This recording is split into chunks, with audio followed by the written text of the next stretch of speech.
This book, Grace Under Fire, is really part of a larger mission called the Legacy Project.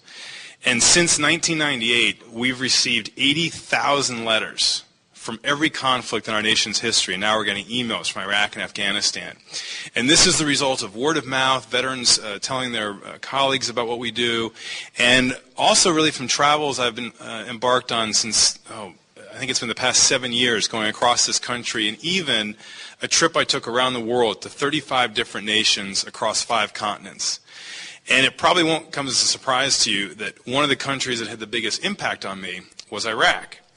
And I had what was probably the most surreal conversation of my entire journey in Baghdad while I was waiting for my military escort to take me from this kind of makeshift warehouse to what's called Bayab, Baghdad International Airport. And I saw a group of young Iraqi men about 15 feet from where I was standing. I knew they spoke English because I could overhear part of their conversation, and I really wanted to talk to them about their perspective of what was going on in their country, about their culture, about their history. But tensions, as you can probably understand, were very high in this city. I felt a little nervous about just waltzing over and introducing myself. But finally I figured, when will I ever have the chance of being in Iraq, talking with actual Iraqis about their perspective and hear their stories? So finally, after sort of shuffling my feet for a few moments, I decided to go over. And I approached these gentlemen, I introduced myself, and I said I was a writer traveling the world looking for war letters. Long pause. There was one young man, though, who I could tell was sort of listening, and he was smiling as I was talking. And I said, please, feel free to ask me any question you want. And this young man, Amar, his name I later found out, looked at me, first words out of his mouth. So who are your favorite British authors? And I was so thunderstruck by this. I mean, there's a war going on all around us, and I just figured they'd have other questions to ask that I drew a blank. And I stood there for a moment, and literally beads of sweat were forming on my forehead because I felt like I was representing the entire American educational system to these Iraqis. And I thought to myself, this is ridiculous. This is all you know. You're an English major. This is all you do. Hundreds of years of great British poets and playwrights and novelists. Forget favorite at this point. Just name one. Not one person came to mind. And this is not a trick question. These Iraqis were just trying to start a conversation. So finally, in kind of an act of cultural friendship, they start throwing out names right and left. Bronte, Dickens, And after about a minute or two, I was able to come up with a name all by myself, which was Shakespeare. And although now people say I should say J.K. Rowling, who's more eclipsed even the master. And what was great about it is it broke the ice, and we had this incredibly candid conversation about our two nations and the perspective of all, what we were thinking back on the States, what they were thinking, of course recognizing that we can't represent all the views.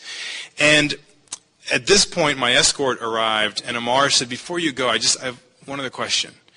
Why do you focus on letters? And what struck me about that was, I was halfway around the world at this point, and he was the first person to ask me that question. That even I was sort of taking it for granted. I think I mumbled something about, I started this project as really a tribute to those who serve. I think, these letters capture their voices. And there's a very personal beginning to this project. And he said, and he wasn't disrespectful, he wasn't antagonistic, but he said, I don't understand that because my brother fought in the first Gulf War. He hated the army, he hated Hussein, he didn't want to serve, but he was forced to. And he wrote letters home. But because they were so censored, and if he said anything against the military or against Hussein, they could execute him. I just wonder what value they have. So with this question in my head, as I continued on my trip, and since then, as I've been traveling around the U.S., I've been thinking about this, of truly, what is the value? What do we get from these letters and now these emails? As I said, this project has a very personal beginning. I'm not military. I don't come from a military family. Right before Christmas of 1989, we had a fire that swept through our house, and everything was destroyed. The worst part of it for me, nobody was hurt, was losing all of our family letters. And we didn't have military correspondence, but they were just a cherished memory, really, of friends and family. And it got me thinking about letters in general. This is before the advent of email. And so I started asking people, what do you do with your old letters? And I was shocked by how many veterans said to me, I just throw them all away. And it seemed to me that we were losing something as a country. So I began this very small effort called the Legacy Project, and on a whim I wrote to Dear Abby. And I said, could you help us spread the word about this? And she said, sweetie, let's do it. So on November 11th, 1998, Dear Abby really launched the Legacy Project. I kind of made it seem like we were a little more established than we were when I called her, to be honest. But so I set up this little post office box at our local post office, and on November 14th, 1998, the post office called, and they were not terribly happy. And they said, "Is this Andrew Carroll?" I said, "Yes, it is." They said, "You need to get down here now and pick up your mail." I said, "I'm so sorry. I know I got the smallest box you have because it was affordable. I'm going to jump on my bike. I've got a huge backpack, and I'll be right down." And the gentleman on the other end chuckled, and he said, "You might want to bring a car." There were bins and bins and bins of letters that came in from all over the country. And I so vividly remember sitting in my car outside that post office going through these envelopes. We'd ask people only to send photocopies. We wanted them to hold on to the originals or give them, to someone in their family or to a local archive. And there were letters from all these different conflicts and all different types of letters. And there were a lot of surprises in this. First of all, I wasn't expecting the cover letters. These were the correspondences, the messages by the veterans themselves or by their family members. And I'll never forget one woman wrote to me. She said, "Andy, these are the letters that my brother wrote from Vietnam. And he's missing now, but he's not a POW. He survived the war, but he came home so traumatized by what he had seen and what he'd experienced that one day he just walked out the front door and we've never seen him since." And she ended it with a sentiment that I would hear time and time again. "I just want someone to remember who he was." What was also incredible about the cover letters is they told these amazing stories about the letters themselves. A young woman during World War II wrote a letter to a Marine, sort of a to any soldier kind of letter, just to boost his morale. He got that letter in the Pacific, and he was just smitten. Thus began this very intense correspondence, and they fell in love with each other until one day he wrote to her, and he said, "Will you marry me?" And she wrote back, "Yes." The day he returned after surviving Iwo Jima and Okinawa, back to the States, they got married. It was the first time they'd ever set eyes on one another. Another favorite story of mine, you have to sort of visualize this. I got a letter in, it says, "Dear Mom and Dad," this is also from World War II, "Here I am in," and then the letter just cuts off. Whole middle part is scissored out. And then at the bottom it says, "Well, I hope so too, love, Bill." And P.S., they might censor this letter. From his brother Ernie, who sent it in, I learned, because I was like, he must have given away the whole Pacific campaign. I mean, I've seen little snippets here and there, but never the whole letter. What happened was, Bill would take a piece of paper, write the first line, write the last line, cut out the middle, and then blame the censors. And it was only because he hated writing letters home, and this was faster. There was a lot of, this really surprised me, there's a lot of humor in the letters. One of my favorites, which is in Grace Under Fire, is by a nurse, June Wandry, who had the opportunity on her leave. She was serving in Rome, serving in Italy during World War II. On her leave, she went to the Vatican. And as she was standing there in the front row with two Catholic nurses who were friends on either side of her, the Pope walks over and stands right in front of her. And he puts out his hand with the ring for her to kiss. And she has this great line where she says, she's writing back to her sister, "Well, Methodists just don't go around kissing old men's rings, as you know." So I gave him a happy, hearty handshake. The two nurses on either side of me were really upset, but I meant no disrespect. It's a very amusing little letter. And 60-some years later, I received a letter by a Marine who was in the first wave going into Iraq. And when he came home, he was telling me the story, his first son was born. And the family was confronted with this great dilemma that my friend, who would prefer to keep his name out of this, was Irish Catholic from Boston, big Red Sox fan.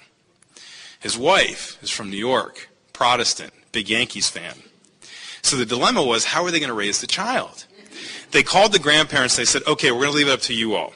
You have this choice. Yankees fan, Catholic. Red Sox fan, Protestant. We're going to compromise." There's this long pause. And finally they're like, "Grandpa?" And he's like, I'm thinking. So I'm not actually sure how they resolved it. I need to call him and find out what happened. But what was most compelling about the letters overall was the history they captured. I'll never forget one letter that came in the first line, "Dear Sis, it's 9:05 a.m. Sunday morning. We've been bombed now for an hour. There goes another one."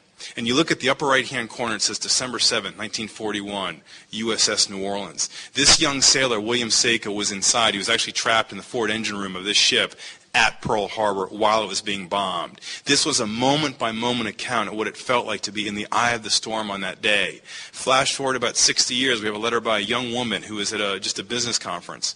And they hear this massive boom outside. And they start talking amongst themselves, and they decide that it's construction that's fallen from the building next door. They noticed scaffolding when they walked in. So they all sort of tentatively go back to this business meeting. And then finally, they start hearing sirens and screaming and these thuds in the street. And finally, someone says, I don't mean to be rude, and they interrupt the speaker, but can we at least look outside and find out what's going on? The moment they pull back the curtain, they watch the second plane hit the World Trade Center. And Anna Miller, who was in the Marriott right next door, the epicenter of 9/11, writes this 14-page handwritten account of what it felt like to be there that day. And this moment when they start rushing towards the exits because there's evacuation orders coming out on the loudspeakers. And the Marriott guard is saying, you can't go outside, you can't go outside. And Anna's saying, well, we're being told to evacuate by the police. And he says, listen to me, if you have to go out there, run as fast as you can and don't look at what's in the streets. And it's just this extraordinary account of what it felt like to be there on that day. What also comes through, and this is what I really want to focus on with Grace Under Fire, is that they don't just have these extraordinary records of what it was like to be an eyewitness in these momentous occasions, but these very intense reflections on profound matters. In World War I, a young private named Walter Bromwich was on the Western Front. And he wrote the following letter. I really want to give you a sense of the actual words of these extraordinary men and women. This was back to his pastor in Pennsylvania. Dear Reverend, here I sit in my little home on the side of a hill, thinking of the church back home, wondering how you all are doing. Don't think I'm downhearted because I'm writing to you, but it's a strange thing I can't explain. That ever since I volunteered, I feel like a cog in a huge machine. The cog may get smashed up, but the wheel goes on. Just to put this in context, the beginning of the 1900s, turn of the century, this is, of course, technological revolution. There was great hope and optimism, especially that we would use machines to serve humanity. And for the troops on the Western Front, they witnessed as machine guns, flamethrowers, tanks, planes, all used essentially for the first time in warfare on a wide-scale basis, were slaughtering each other. And it really created this crisis of confidence reflected in many of these letters. Walter goes on to say, above all, I can't feel that God is in this. How can there be fairness in one man being maimed for life, suffering agonies, another killed instantaneously, when I get out of it safe? Does God really love us individually, or does he love his purpose more? Sounds rather calculating, doesn't it? And not a bit like the love of a father. 90 years after Walter Bromwich wrote this, a colonel in Iraq, an American named Scott Barnes, is a doctor, was watching wave after wave of casualties coming in, both American and Iraqi, that they were treating. And he wrote the following. The work here, this is back to his family in California, I believe. The work is great and terrible at the same time. I will have seen more injuries here in a few months than I'll probably ever see in the rest of my career as far as trauma goes. It's difficult to see all the pain and suffering. The loss of limbs, eyes, and life can be overwhelming at times. Some of my colleagues have wondered out loud, how can there be a God with all this suffering? These are timeless questions, and they relate not just to war, but any kind of trauma, any time of crisis or catastrophe. And what these letters raise is another issue. How do you find genuine faith in these moments? Is it genuine? Or is it really kind of bargaining? We have that phrase, there are no atheists in foxholes. You can almost imagine this young troop huddled up just saying, please God, get me through this. But is that authentic faith, or is it something else? And I think these letters help answer those questions. At the beginning of Operation Iraqi Freedom, there's an NBC News correspondent named David Bloom, who was an embedded journalist, and as they say in the business, his star was on the rise. He was becoming very prominent, doing these extraordinary reports from the front lines. And on April 5th, 2003, he wrote the following email to his wife. It's 10 a.m. here Saturday morning. I hope and pray that all my guys get out of this alive. But I tell you, Mel, I am at peace, deeply saddened by the glimpses of death and destruction I've seen, but at peace with my God and with you. Here I am, supposedly at the peak of professional success, and I could frankly care less. Yes, I'm proud of the good job we've all been doing, but in the scheme of things, it matters little. There's something far beyond my level of human understanding or comprehension going on here. Some forging of metal through fire. When the moment comes when Christine or Nicole or Ava, those are his daughters, or you, are talking about my last days, I am determined that they will say, he was devoted to his wife and children, and he gave every ounce of his being, not for himself, but for those whom he cared about most, God and his family. Save this note. Look at it a month from now, a year from now, 20 years from now. You cannot know now, nor do I, whether you look at it with tears, heartbreak, and a sense of anguish and regret over what might have been, or whether you will say, he was and is a changed man. God worked a miracle in our lives. That was the last email he wrote home. As many of you may know, David Bloom suffered from a pulmonary embolism, a blood clot, because he was crouched up in this tank for so long, or as a Humvee, I guess, for just hours on end. And the reason I included the letter, it's the first time any of these have been published before, and his wife, his widow, very kindly gave this to me, is because it accentuates a larger theme, which is that in a war zone or any kind of crisis, so often the mind and the soul are concentrated on what's truly meaningful and lasting and important in life. And we see this in generation after generation. Ray Stubbe was a Navy chaplain who served at Khe Sanh in Vietnam in 1967 and 68. He was there when the base was attacked. Before that, he wrote home, and this is a letter to friends in Wisconsin, I truly believe that it's when people face the loss of all the trivia of modern-day society and are face-to-face with the bare essentials of what is human, that's when they're happiest and most alive. In the same letter, he recounts the hardships that the Marines he's ministering to have to face. He says, the men here live in the most despicable of situations. They carve out holes in the hills in which to live, but they're always damp and it's always cold. They must go from 6 weeks to 2 months without ever taking a shower or bathing. There are rats all over. There's always the fear of an enemy attack. But then he says, and yet, you would be amazed at the faith expressed here. There are evidences of genuine and deep prayer life, of reading and knowing the Bible backwards and forwards, of sacrificial concern for others. And this, to me, is the heart of the matter. Because we hear this word sacrifice, it's almost stripped of its meaning.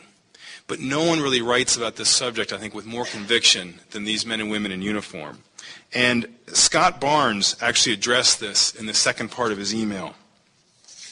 After asking this question about my colleagues have been saying, where is God in the midst of this? He says, I remind my colleagues that he is working right beside us in the ER and the OR.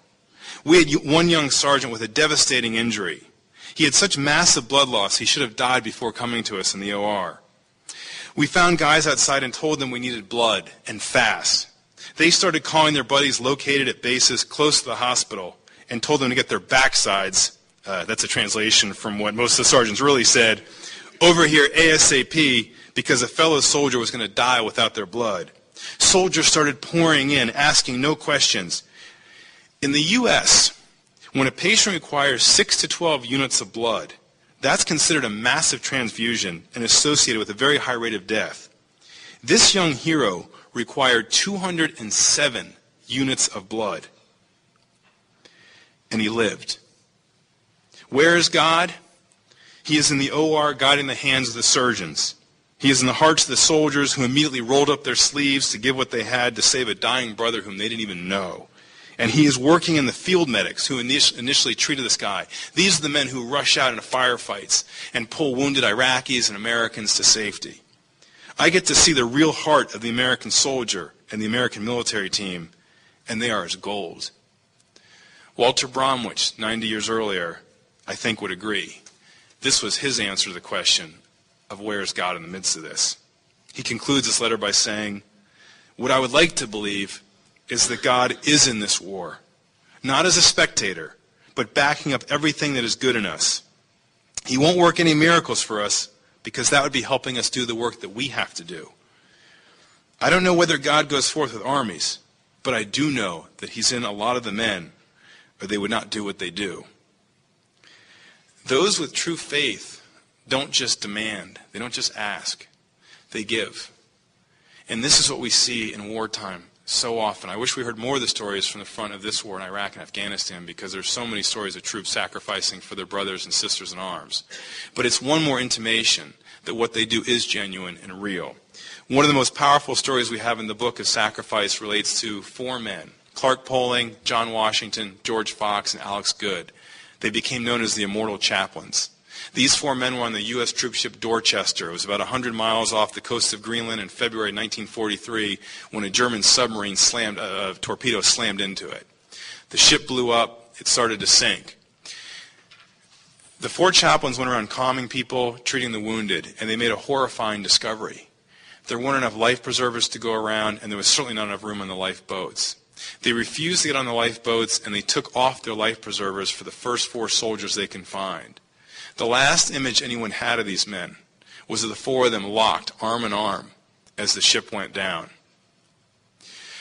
By coincidence, Teresa Good, the widow of Alex, who was the rabbi, lived just a few blocks from me. And when I called the Immortal Chaplains Foundation saying, I really want to tell this story, but I need letters, David Fox, the nephew of George Fox, said, well, Teresa's right there in Washington near you.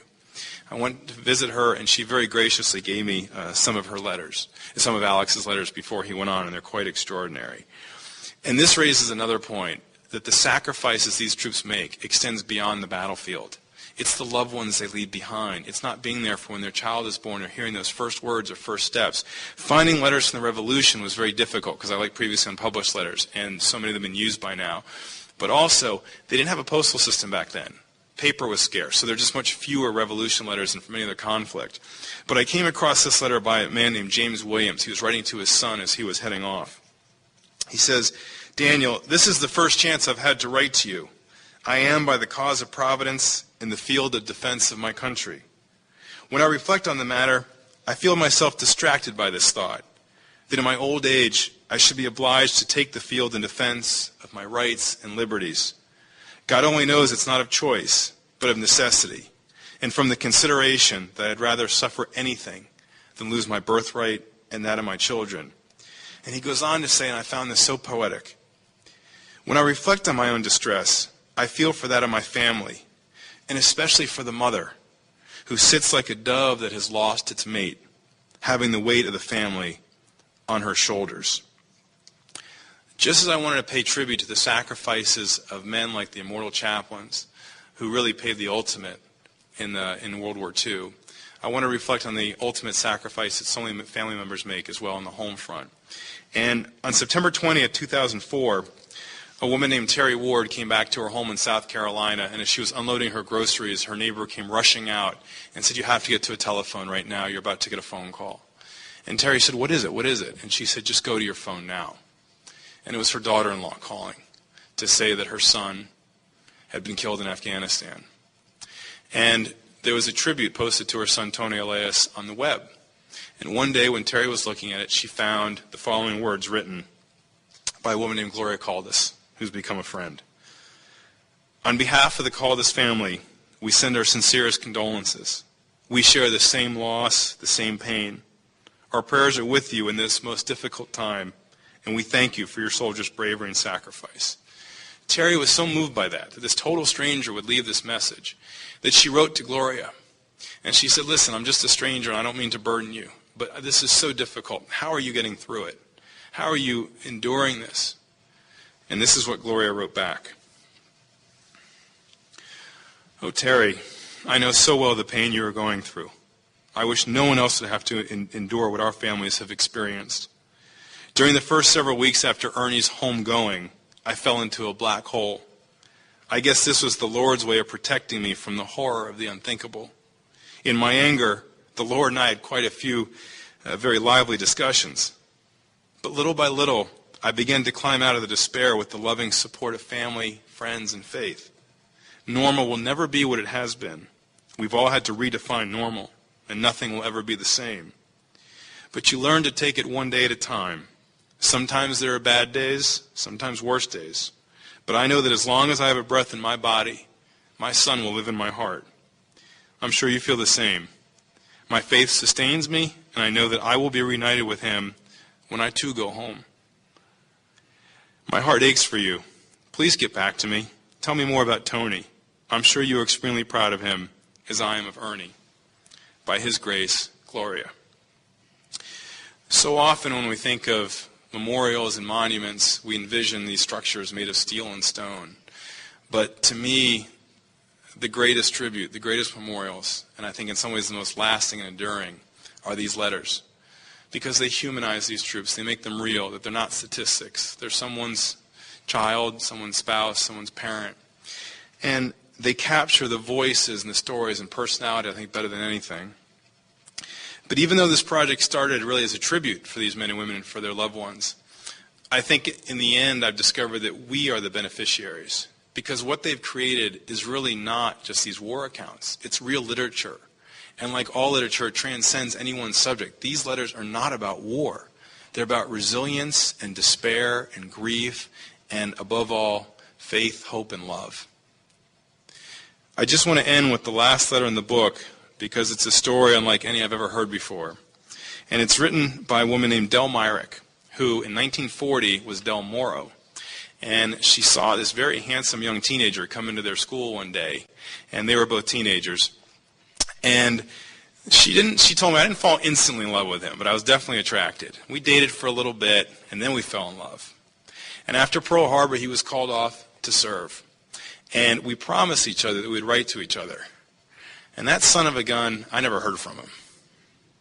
Well, it turned out that her sister was so envious of the relationship that she was intercepting Herman's letters from the postbox. And by this time, when Del realized this, the two had gone on their separate ways. 50 years later, they were both single at this time. They had lost their spouses. I can't remember if it was through separation or through death. But they were both on their own. In a small town in Alabama, they saw each other again. And Del has this wonderful line where she writes to them, you know, your hair's a little grayer and you're a little more wrinkled, so am I, but you still had those same twinkling blue eyes. They started dating again, and they fell in love all over, and they got married. And on their 11th anniversary, Del wrote the following letter to Herman. She recounts the whole story in their letter. I'm just going to read the ending to it. These past 11 years have been the happiest of my life. Although I look back with regret on all the time we could have been together, I realize now that God's timing is not necessarily our timing. Maybe he was saving the best for last. As it is, we've been able to be together, just the two of us, and to enjoy that time alone. We've traveled to many places. We can realize now, as we have so often said, that God did have wonderful plans for us all along and guided our every step back to each other. Isn't God wonderful? Most of all, these years together have given us an appreciation of each other and what love is all about.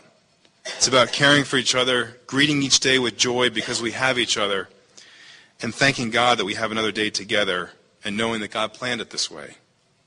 I've just had my 80th birthday, but I still feel as if I am that sweet 16, and all because you love and treasure me. Your loving wife, Del. This is why we seek out these extraordinary correspondences, and this is why our mission continues. Thank you very much.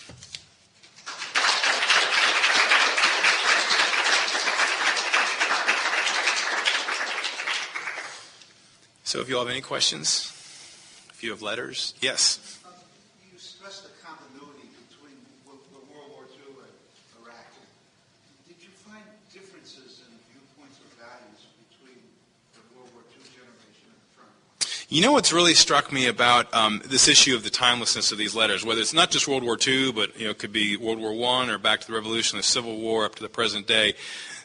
How are these wars different? How do the troops write differently? The only thing I've noticed is the formality of the language has changed. That the reason I read the American Revolution letter is to see that very formal tone that comes through, compared to the more conversational tone in later correspondences. But the emotions are really the same. And one of the fascinating arcs you see over every generation, and even with Vietnam, which we think was sort of Americans were opposed to from the beginning, it's not true. Troops went on with great enthusiasm, a lot of support on the home front. It was over time that started to change. World War II, people assumed that people were supportive of the war the whole time. It's not true. By 1943, Americans were sick of it. And you see so often in the letters home by the troops, what is this we're hearing about strikes back home? People don't want to ration. They're tired of it. They're tired of the blood drives and the bond drives and so forth. They're just kind of, I remember one soldier wrote just the most emphatic letter about he was home for retraining. And he noticed all these people packing the train cars going down to Florida for vacationing, when that was actually prohibited. You weren't supposed to be doing that because they needed the fuel and so forth. And he's like, Americans are just moving on. And I started noticing that in the Afghanistan letters a year after that war, Remember, Afghanistan was the center of the world in October of 2001. That's all we focused on. And then when Iraq came along, we sort of forgot Afghanistan. And now Iraq is sort of being forgotten. I hear troops emailing home, like, what is this about Anna Nicole Smith and Michael Jackson's trial? I mean, these silly things, which is why I focus on the Ray Stubbe letter and the Michael Bloom letter, that they focus on what's really meaningful in life. And it's not all celebrity gossip and so forth. It's these lasting issues. So one of the reasons why I'm a little hesitant to make general observations is I've read about 80,000 war letters, which is a lot, no question. And they're still coming in, which is the best part of what I do. In World War II alone, it's estimated there were several billion letters written. You had 16 million troops, and then you've got millions of people on the home front. They're all sending letters, but hundreds of millions of letters going back and forth over this time. So I want to be very careful in generalizations I make. But I think whether you're going off with a musket or an M16, you're facing your own mortality. And what I want people to see through these letters most of all is the wisdom of these extraordinary men and women, and that we celebrate their actions and their heroism, but I also want us to pay tribute to their thoughts and their minds, because I think they are seeing things that no one else will see. Doctors, EMTs, morticians, they all confront death. Soldiers have the power to kill. That changes the dynamic. And they also see it on a much more widespread level, and it really engenders these incredibly profound thoughts from which, this is the whole point of this, I think we can all learn from. So I may change my mind on this, on the differences between the various wars, but the pattern seems pretty consistent. There's a lot of enthusiasm in the beginning, and then over time that starts to diminish, on all sides. So, thank you for the question. Yes? I have a question and a comment. My question is, in this latest war, we have people that English is not their first language fighting for us. Did you get any letters of that nature? You mean like from immigrant troops? Yes. Yeah, who are not. Actually, those are some of my favorite letters, because I think I've heard it's 1 out of every 13 of our armed forces are from another country, which is an extraordinary number if that's true. I want to verify that because I've heard different numbers. I have just enormous admiration for these individuals who come here. They're not from this country. Here they are. They go off to fight for us. I think that's incredible. In my last book, Behind the Lines, I had a young man from Puerto Rico who wrote this beautiful letter about helping Iraqi children, and I said to him, how many of your colleagues, because he came from Miami, and there are a lot of people who are in a similar situation, are looking for citizenship. He's like, look, I don't know for sure, but that's not my sense. We really feel very proud of this country. We want to serve it, and that's the sentiment I hear time and time again. I'm sorry. I said 1 out of 13. I meant 1 out of 30. In the Civil War, it was about 1 out of 10. Sorry about that. It's about 1 out of 30 or 40. That's the number I meant to say. Yeah, sorry.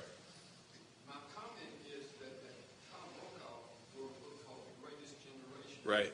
And truthfully, when someone like you takes on a project that starts, with the first war that this country fought and goes to the war that we're still fighting, basically every generation is the greatest generation. I mean, when you read these letters, 80,000 of them, I mean, they're all great people in different ways, forms, and fashion. And so I just think that he gave credit to one generation, but they all deserve it, especially when you get someone like you that has told all these letters. Let me address this very gingerly, because I love Tom, and he's been very good to this. No, I know, yeah, and I think what Tom was doing was at the point that he started that project, and the numbers have only gone up. We lose, I think it's 30,000 veterans from that generation a month.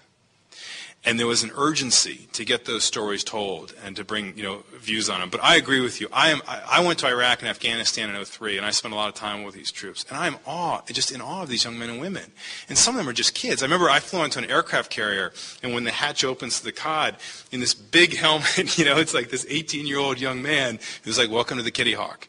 And he's on there every single day, working these long hours on what is the most dangerous office in the world on the deck of an aircraft carrier. And so I have just great admiration. One thing I want to do with this book, and why I love Ray Stubbe's letters, is because it gets the honor of these men, is I want more attention paid to the Vietnam veterans. I think they're an extraordinary group of individuals, and they are reaching out to the Iraq and Afghanistan veterans in a very powerful way. And instead of being bitter and saying, well, we weren't welcome home, so we're not going to welcome these guys home, they've been taking the opposite step. They've been saying, we want to make sure that the kids coming home now are treated, the way that we should have been. And it's very difficult for them because it brings back a lot of memories. But they're extraordinary too. So I think you're right. I think anyone to me who puts on a uniform, steps forward and says, send me, deserves our highest praise. And that's what this project is all about. So, but I think what Tom did, I think, helped bring attention to all veterans. And there was a little bit of sort of backlash against the Greatest Generation title.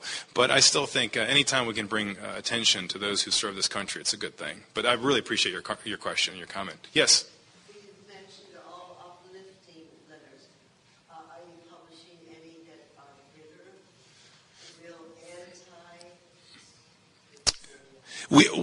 I did that in my other books. I have 2 other war letters books, Behind the Lines and War Letters. And in that, we've got some really tough letters. We have the so-called atheists and foxholes who are quoting saying, that's it. There's no way there can be a God in the midst of this. I wanted this book to be a little bit different. First of all, I'm using my earnings to give out copies to military chaplains, and we're sending a lot of books overseas. I think the troops know the toughness of war. I wanted to send them sort of a more positive message. In fact, we even debated having Gloria Caldis's letter in here because that's, her son was killed. And we have other letters like that, people in the book who don't make it home, David Bloom. So we don't skirt the issue of the trauma of war. But I wanted to put in the context of this is what people have gone through. So if you might be, and I've had mothers call me saying, I read Gloria's letter after my son was killed, and it's the one thing I could sort of hold on to, that I wasn't alone. That's what I wanted people to feel. But Behind the Lines and War Letters, the gloves are really off in those 2 books. They are tough books. But this is a little bit more personal too, because I talk about my own spiritual journey. So I figured for this book, it's a little smaller. It's saying we're going to ship overseas, make it a little more positive and uplifting. So, but thank you. I think that's an excellent question. Yes.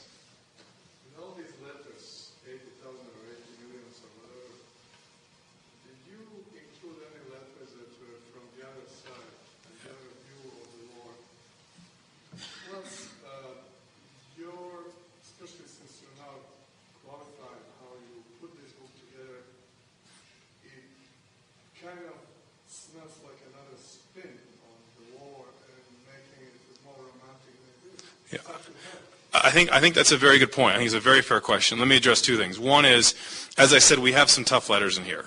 Absolutely. I mean, the Gloria Caldis letter, there's some I haven't read that are very tough about what's going on, whether it's this war or any war. There's blood and guts in this book, absolutely. The book I did before this is called Behind the Lines. Do you mind if I ask where you're from, your accent? Okay. No, I'm no. I'm from Bosnia originally. Okay, because the reason I was going around the world was to research Behind the Lines. That book included letters from all these different countries. And in fact, one of the most extraordinary experiences I had was in Sarajevo, because I was trying to find letters by the civilians who were caught in the crossfire. And my translator, Amir, his father was killed by a sniper. And it turned out to be this fascinating discussion on hatred and how that can be prolonged. I said, you must just hate the Serbs. From all that you've lost, he lost a lot of his friends from high school. He said, you know what, it has to stop. It just has to end somewhere. And his wife is Serb. And I wanted, the last part of that book is on letters of reconciliation between former enemies. But I have Russian letters and German letters and British letters and Australian letters. And that was the point of that book, is to show the humanity of war, how all sides are torn apart by it. I actually debate, I'm glad you brought this up. I really did debate this issue of, is this book more propagandistic? Because the last books are much more inclusive in what they show and much tougher in some ways. But I felt, as a trilogy, they work together. And I'm much more comfortable with how this book turned out because of the response we're getting from troops and from their family members. So it's in no way glorifying or romanticizing what goes on in war. But at the same time, I think those in the middle of it don't need a reminder of how horrific it is. So that's the best I can answer, but I think it's a fair question. Letters from Iwo Jima. Yeah. And I have some of those in Behind the Lines, by Japanese troops and so forth, and even going back to British troops in the Revolution. And Iraqi civilians, so what they're going through, the fear, the constant fear that they have to endure. Yeah. Yes? Along the same lines, the original question Omar asked you was, how authentic are those letters? Yeah. So what proportion of these letters do you feel like made you suspicious of their sincerity? Oh. Was there a proportion where you felt like you had to question the motives behind the writer's words? There's only one letter I've ever read where I knew it was a fake. It was by a World War I soldier who referred to World War I in his letter, which was impossible because they didn't know it was World War I. It was just the Great War at that point. And I'm like, that's not real. And I just had a veteran ask me this question of the day of the historicity of these letters, in the sense of you're catching a moment in time. How can you extrapolate from this one moment? What if he changed his mind the next? What if he lost all faith in God the day after he wrote this? Or if he's an atheist, he found it. And I think it's a fair question, but it relates to any literature. You've got poets who've disowned poems they wrote when they were youth, or authors who've disowned novels saying, I've changed my views, or their political party. All literature is to some degree tenuous, but we do the best we can with what we have. And so I think when you see patterns, and you've got Walter Bromwich asking and answering the same question that Scott Barnes asks and answers 90 years later, and I've read many more, those are just the two I included, it is to show that there's a reason why these very intense experiences create these answers, because of what they're thinking about, what they go through. So I think it's very good to approach any literature with skepticism. But I do feel getting to know these troops, spending a lot of time with them, having read these tens of thousands of letters and seeing patterns over and over, most about the horror of war, and saying how this has got to stop. And there are letters. I have a letter by a Jewish sailor talking about a Seder he has for Passover aboard this warship. And he sits down with a Baptist and two Catholics, and he says, this is what we are fighting for this sense of unity. This madness has to stop. And so I want letters of peace to be out there. And that's a big part of this project, too, to show that side of it. But it's definitely something that I've only recently been people have been asking me about. And I think it's something I want to pursue a little bit more, is not so much authenticity. I think they're all authentic. But there is an ephemeral quality to letters or any literature. So, yes? Does the venture group go on? Does the what? The group that is doing... Oh, absolutely. We're still looking for letters and emails. Absolutely. And you go to our website, graceunderfire.us, on how to preserve letters and where to send letters. And we don't need originals, just photocopies or emails. So graceunderfire.us. And we don't publish anything without permission, and we just want to get these letters preserved. So I think we've neared the end. So I'm happy to stay after if anyone has additional questions to ask. And again, thank you all very much for coming out on this beautiful evening to hear this. I greatly appreciate it.